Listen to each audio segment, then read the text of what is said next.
The breath that you just took was a blessing. Embrace each and every breath that you are taking. Celebrate your life. Live it. Don't die before your death. We all die.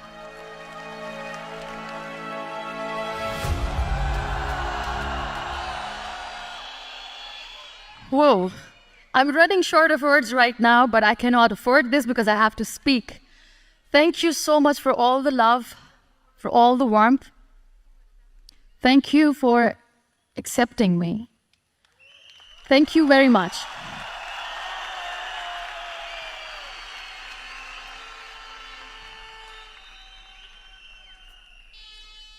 Well, I always start my talk with a disclaimer. And that disclaimer is that I've never claimed to be a motivational speaker. Yes, I do speak, but I feel more like a storyteller because wherever I go, I share a story with everyone.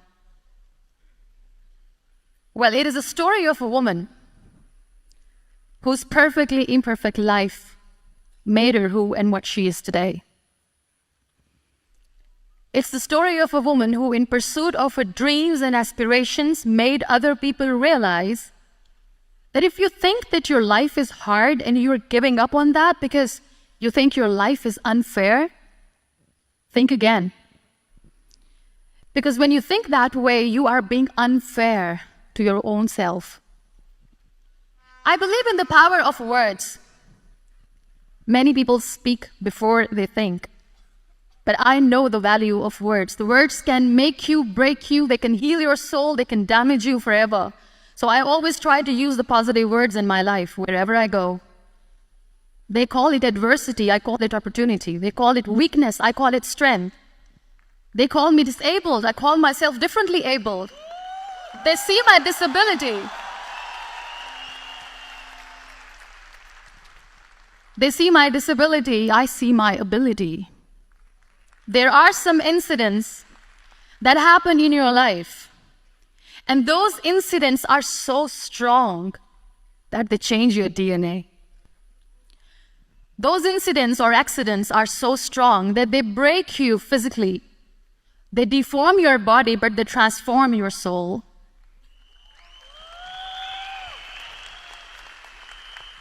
I was 18 years old when I got married. I belonged to a very conservative family, a Baloch family, where good daughters never say no to their parents. My father wanted me to get married, and all I said was, if that makes you happy, I'll say yes. And of course, it was never a happy marriage. Just about after 2 years of getting married, about 9 years ago, I met a car accident. Somehow my husband fell asleep and the car fell in the ditch. He managed to jump out, saved himself. I'm happy for him. But I stayed inside the car and I sustained a lot of injuries. The list is a bit long. Don't get scared. I'm perfectly fine now.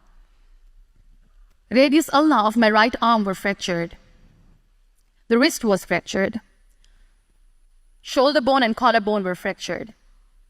My whole rib cage got fractured. And because of the rib cage injury, lungs and liver were badly injured. I couldn't breathe. I lost urinary bowel control. That's why I have to wear the bag wherever I go. But that injury that changed me and my life completely as a person and my perception towards living my life was the spine injury. 3 vertebrae of my backbone were completely crushed, and I got paralyzed for the rest of my life. So this accident took place in a far-flung area in the outskirts of a very small province, Balochistan, where there was no first aid, no hospital, no ambulance. I was in the middle of nowhere in that toppled car. Many people came to rescue. They gave me CPR. They dragged me out of the car. And while they were dragging me out, I got the complete transection of my spinal cord. And now there was this debate going on. Should we keep it here? She's going to die. Where should we go? There is no ambulance. There was this 4-wheeler Jeep standing in the corner of the street. They said, put her in the back of the Jeep, and take her to the hospital, which is 3 hours away from this place. And I still remember that bumpy ride. I was all broken. They threw me at the back of the Jeep and they rushed me to the hospital. That is where I realized that my half body was fractured and half was paralyzed. I finally ended up in a hospital where I stayed for 2.5 months. I underwent multiple surgeries. Doctors have put a lot of titanium in my arm. There's a lot of titanium at my back to fix my back. That's why people in Pakistan call me the Iron Lady of Pakistan.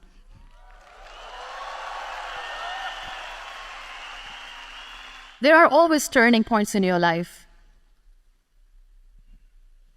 There was a rebirth day that I celebrated. After 2 years and 2.5 months, when I was able to sit on a wheelchair, that was the day when I had the rebirth. I was a completely different person. I still remember the day I sat on the wheelchair for the first time, knowing that I'm never going to leave this, knowing that I won't be able to walk for the rest of my life. I saw myself in the mirror and I talked to myself. And I still remember what I said. I cannot wait for a miracle to come and make me walk. I cannot sit in the corner of the room crying, cribbing, and begging for mercy because nobody has time. So I have to accept myself the way I am. The sooner the better. So I applied the lip color for the first time.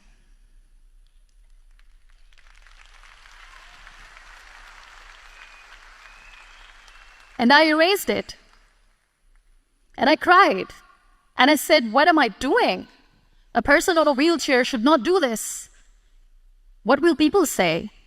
Clean it up. Put it again. This time I put it for myself. Because I wanted to feel perfect from within.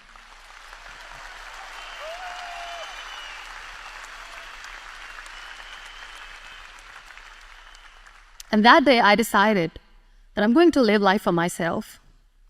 I am not going to be that perfect person for someone. I am just going to take this moment and I will make it perfect for myself. And you know how it all began? That day I decided that I'm going to fight my fears. We all have fears. Fear of unknown, fear of known, fear of losing people, fear of losing health, money. We want to excel in career, we want to become famous, we want to get money. We are scared all the time. So I wrote down one by one all those fears. And I decided that I'm going to overcome these fears one at a time. You know what was my biggest fear? Divorce. I couldn't stand this word. I was trying to cling on to this person who didn't want me anymore, but I said, no, I have to make it work. But the day I decided that this is nothing but my fear, I liberated myself by setting him free. And I made myself emotionally so strong that the day I got the news that he's getting married, I sent him a text that I'm so happy for you and I wish you all the best. And he knows that I pray for him today.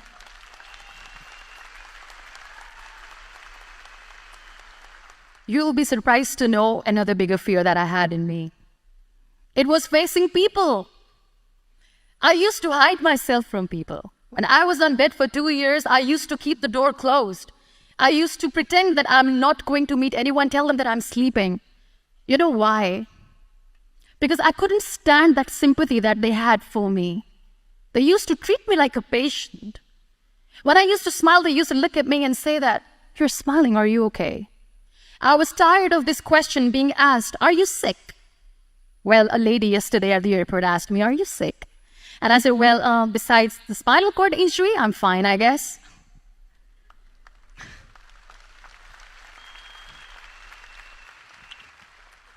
But those are really cute questions. They never used to feel cute when I was on the bed.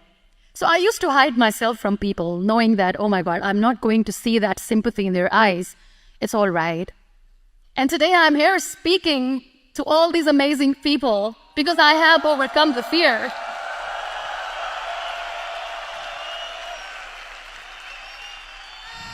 Last but not least, The woman who made me realize that heroes have no gender. The woman who believed in me even when I was completely at the verge of despair, where everybody left, she was there. And every time I looked at her, without saying anything, she used to look at me and said, "This too shall pass. God has a bigger plan. And one day you will say that, oh my God, that is why God has chosen me." She never cried in front of me. She's always said that there will be haters, there will be naysayers, there will be disbelievers, and then there will be you proving them wrong. My mother.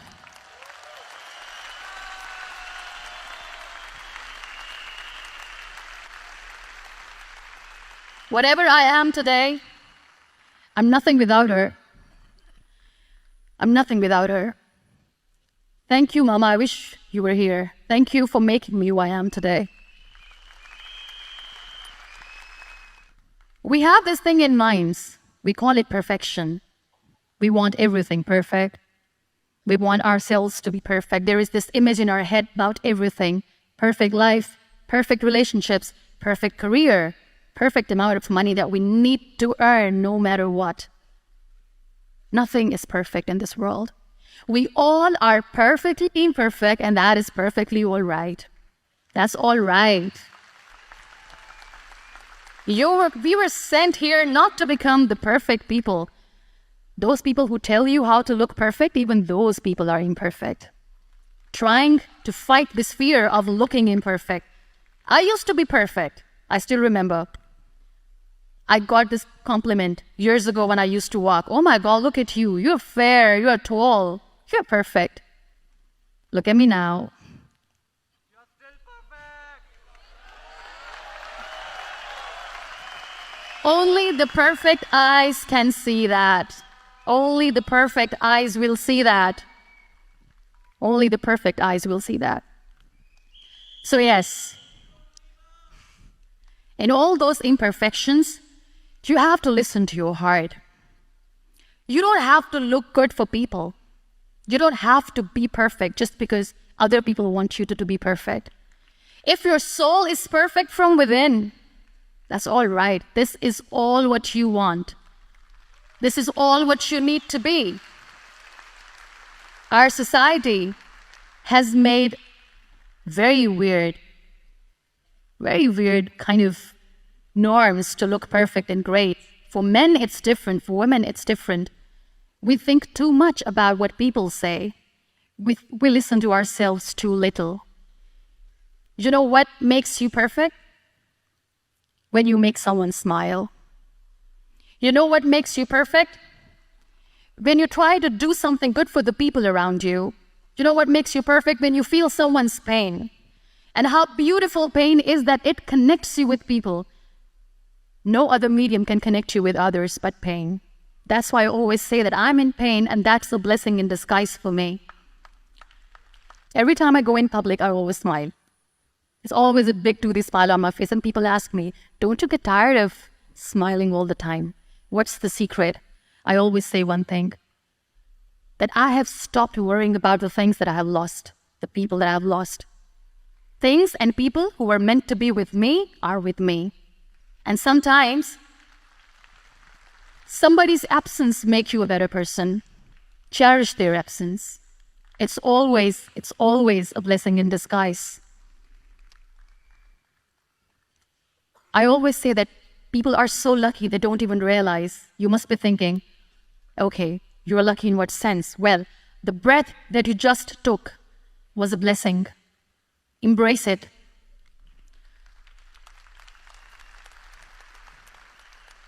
There are so many people in the world who are dreaming to live a life that you are living right now. You have no idea. Embrace each and every breath that you are taking. Celebrate your life. Live it. Don't die before your death. We all die.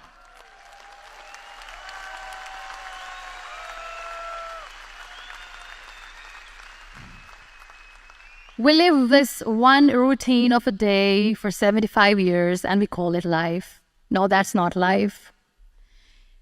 If you're still thinking why you have been sent here, if you're still juggling with the concept of why you are here, you haven't lived yet. You work hard, you make money, you do it for yourself. That's not life. You go out, you seek for people who need your help, you make their lives better. You become that sponge which can absorb all the negativity, and you become that person who can emit beautiful, positive vibes. And when you realize that you have changed someone's life, and because of you, this person didn't give up, that is the day when you live. Always.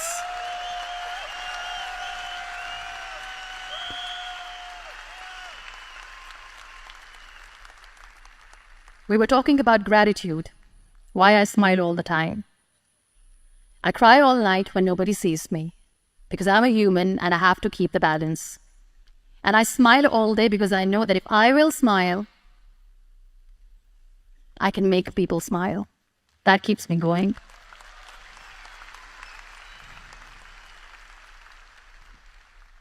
Be grateful for what you have, and you will always, always end up having more.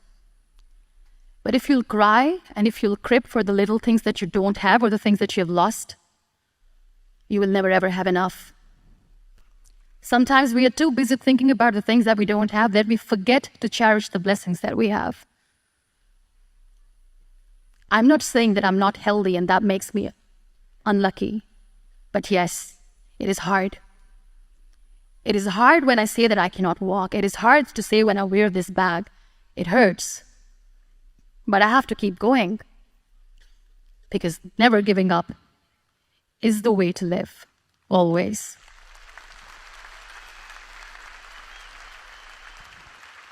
So I'll end my talk on a very short note. Live your life fully. Accept yourself the way you are. Be kind to yourself. Be kind to yourself. I'll repeat, be kind to yourself, and only then you can be kind to others. Love yourself and spread that love. Life will be hard. There will be turmoils. There will be trials, but that will only make you stronger. Never give up. The real happiness doesn't lie in money or success or fame. I have this all. I never wanted this. Real happiness lies in gratitude. So be grateful, be alive, and live every moment. Thank you so much, everyone. Thank you. We Malaysia! Muniba, mazari!